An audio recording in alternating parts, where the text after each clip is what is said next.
జై తెలంగాణ.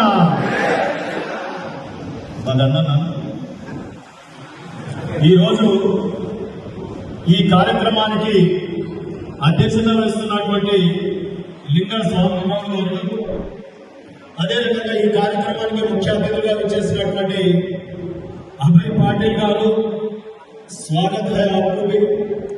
అదే రకంగా ముఖ్యంగా ఈ కార్యక్రమానికి ఈరోజు గతంలో ఎంపీగా సేవలు అందించి తను ఈ భోట్గిరి ప్రాంతాన్ని డెవలప్ చేసి అనేక రకాల రాష్ట్రానికి ఆదర్శంగా నిలిచినటువంటి నాయకులు, ఎంపీ అభ్యర్థిగా ఇక్కడ కూర్చున్నటువంటి శ్రీ పూర నర్సయ్య గౌడ్ గారికి, అదే రకంగా నా మిత్రులు, నన్ను ఇష్టపడేటటువంటి వక్తలు డాక్టర్ ప్రేమేందర్ రెడ్డి గారు, మా అన్న డాక్టర్ దాసం వెంకటేశ్వరరావు గారు, అదే రకంగా పాపరావు గారు, వేదిక మీద ఉన్న పోషం భాస్కర్ గారు. ఈ భోట్గిరి బిడ్డలు కాబట్టి మీ అందరినీ గుర్తుపడతా. దయచేసి వేదిక మీద ఉన్న మీ అందరికీ నా యొక్క నమస్సుమాంజలు. నన్ను ఇంత ఘనంగా స్వాగతించినందుకు మీకు ధన్యవాదాలు. నా పరిచయం చేసుకోలేదు, మొదటి బీజేపీలో ప్రసంగం కాబట్టి నేను ఈ భోట్గిరి గుట్ట కింద ఎక్కడి నుంచి అయితే గుట్టకు మీదకి ఎక్కుతామో ఆ గుట్ట కింద యాప చెట్టు కింద ఉన్నటువంటి ఇల్లే నా ఇల్లు, నా జన్మస్థానం ఈ తాడూరు శ్రీనివాస్ ప్రజాపతిని. మా నాన్న Taduri Mallaiah, teacher T Mallaiah sir, అనేక మంది శిష్యులు కూడా ఇక్కడ ఉన్నారు. వారందరూ ఇక్కడనే నేను జన్మించి ఇక్కడి నుండి నా ప్రయాణం సాగించి నేను హైదరాబాద్ లో అడ్వకేట్ గా ప్రాక్టీస్ చేస్తూ గతంలో తెలంగాణ రాష్ట్ర సమితికి రాష్ట్ర జనరల్ సెక్రటరీగా, అదే రకంగా రాష్ట్ర ఎంబీసీ డెవలప్మెంట్ కార్పొరేషన్ కి చైర్మన్ గా పనిచేసి గత ముఖ్యమంత్రికి అతి సన్నిహితంగా అనేక కార్యక్రమాల్లో పాల్గొని ఈ రోజు కొన్ని భ్రమలు తొలగించుకొని బీజేపీలోకి రావడానికి గల ముఖ్య కారణం ఆ పార్టీ అవలంబించినటువంటి విధానాలు, ఇక్కడ బీజేపీ పాటిస్తున్నటువంటి మరి మంచి కార్యక్రమాలు. నేను కారణం తప్పకుండా చెప్పాలి భువనగిరి ప్రజలకి. నేను ఈరోజు బీజేపీలోకి రావడానికి, బీజేపీ పార్టీకి ఈ దేశంలో సామాజిక స్పృహ కలిగిన పార్టీ ఏదైనా ఉంది అంటే అది బీజేపీ పార్టీ. ఈ రోజు తెలంగాణ కోసం పోరాడినటువంటి ఉద్యమకారులనే హక్కున చేర్చుకుంటుంది అంటే అది ఈ రాష్ట్రంలో బీజేపీ పార్టీ. నేను ఎగ్జాంపుల్ చెప్తాను.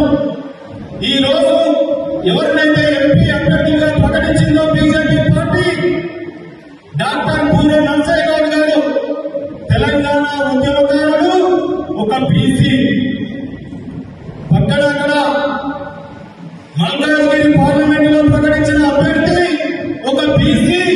గతంలో తెలంగాణ నుంచి లగాయించి కొట్లాడినటువంటి ఈటల రాజేందర్ గారు, చేవేళ్ళ నుండి ఉద్యమకారుడు, ఉన్నత విద్యావంతుడు, గతంలో వారి కుటుంబం రంగారెడ్డి గారి ఫ్యామిలీ తెలంగాణ గురించి పోరాడినటువంటి బిడ్డ కొండా విశ్వేశ్వరరెడ్డి గారు. ఈ రోజు రఘునందన్ నా తోటి స్నేహితుడు, నాతో పాటు అడ్వకేట్గా ప్రాక్టీస్ చేసినటువంటి వారు రఘునందన్ తెలంగాణ ఉద్యమకారుడు. పార్టీ కావచ్చు, సీతారాం నాయక్ కావచ్చు, ఆరూర్ రమేష్ కావచ్చు, ఇవాళ తెలంగాణలో బీజేపీ పార్టీ అవలంబిస్తున్న తీరు నువ్వు వదిలేస్తే, కేసీఆర్ గారు వదిలేస్తే తెలంగాణ ప్రాంతానికి పోరాడిన బిడ్డలని ఈ రోజు బీసీ సామాజిక స్పృహతో ఈ రాష్ట్రంలోని ఎంపీలుగా ఢిల్లీకి పంపిస్తున్న ఏకైక పార్టీ నాకు బీజేపీ పార్టీ కనిపించింది. కాబట్టి భువనగిరి ప్రజలు త్యాగానికి చిహ్నాలు. అందుకే నేను కూడా త్యాగ నిరగతో, అనేక మంది అన్నారు రాష్ట్ర ప్రభుత్వం కాంగ్రెస్ ఉంది, అటువక్క ఇటు వచ్చినవని నన్ను చాలా మంది అన్నారు. నేను పైన ఇద్దరు కాదు, నేను ఈ రోజు తెలంగాణ కోసం ఒక సామాజిక స్పృహ కలిగిన బీజేపీ పార్టీ ఇక్కడ నాకు అండగా ఉండగా ఈ పార్టీని ఎంచుకొని నేను ఇక్కడికి రావడం జరిగింది. కాబట్టి ఒక ఒక త్యాగ నిరతితో నేను బీజేపీకి అడుగు పెట్టినాను. నా జన్మస్థానంలో మా అన్నలు ఇక్కడ నాకు దీపం వెలిగించి ఇక్కడ నా అరంగేటం చేయించుకున్నందుకు మీ అందరికీ ధన్యవాదాలు. నేనైతే పూలు బొకేలు ఏమి తీసుకురాలి అనుకోకుండా వచ్చినా, కానీ మీ అందరూ కొట్టిరు నా బిడ్డలు.